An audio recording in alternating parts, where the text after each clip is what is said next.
मी विद्या पोळ जगताप. स्त्रीला खरं तर पूर्णपणे समर्पण करण्याची तिची जी वृत्ती आहे, त्यामुळे कुठल्याही व्यक्तीवर डोळे झाकून विश्वास ठेवता येतो.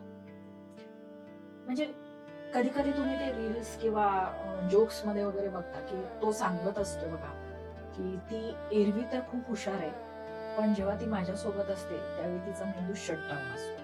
तर अशा प्रकारचं समर्पण ही खरं तर तिची खूप मोठी ताकद आहे, पण हीच ताकद तिची कमजोरी बनते.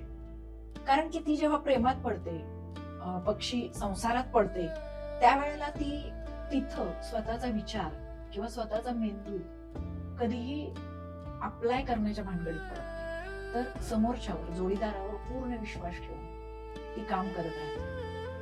आणि कुठल्याही नात्यामध्ये जेव्हा एखाद्या व्यक्तीवरती विश्वास ठेवते, त्यावेळेला ती पूर्णपणे समर्पण करून त्याच्यासोबत राहू शकते. आणि तिच्या ह्याच गुणाचा गैरफायदा घेणारे, स्वतःचा स्वार्थ साधणारे लोक तिला फसवू पाहतात, फसवतात. स्वतःच्या स्वार्थाच्या चौकटींमध्ये राहणाऱ्या याच व्यक्तींचं वर्णन करणारी ही कविता आहे. कवितेचं शीर्षक आहे चौकटीच्या आत. बंद डोळे आडून. बंद डोळे आडून म्हणजे भावनेने बंद केलेल्या डोळ्यांमधून. बंद डोळ्या आडून तिला कोणी एकजण दिसतो तिच्या दाराबाहेर, तिष्ठत, ताटकळत, कधी उभा, कधी बसलेला. तिची वाट पाहत असतो, नजर रोखलेली आसक्त तिच्या हरेक हालचालींवर.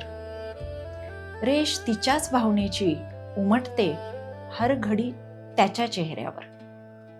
तिच्या सुखदुःखाशी तादात्म्य झाल्यासारखा तिच्या सोबत कधी हसतो, कधी रडतो, कधीतरी मग तो उगीचच खूप जवळचा वाटून जातो. तरी अजूनही त्याला तिने घरात घेतलेला नसतो. मग त्याच्या डोळ्यात जाणवते तिला अजिजी, आर्जवे, साध आपुलकीची. दिसतात काही अनाभाका, काही वचने, काही चिन्ह प्रेमाची. कधीतरी मग ती तिचा उंबरा ओलांडून त्याला भेटायला जाते. डोळ्यावर असते भावनांचे कातडे ओढलेले.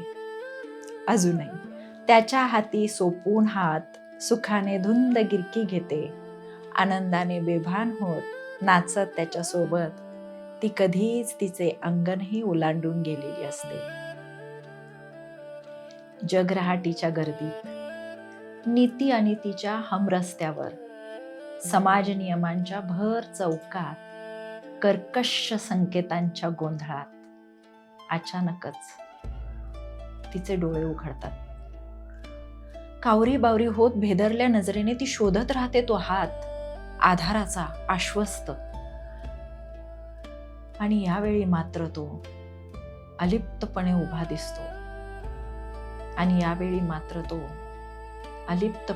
उभा दिसतो. त्याच्या सुबक घराच्या चौकटीच्या आत.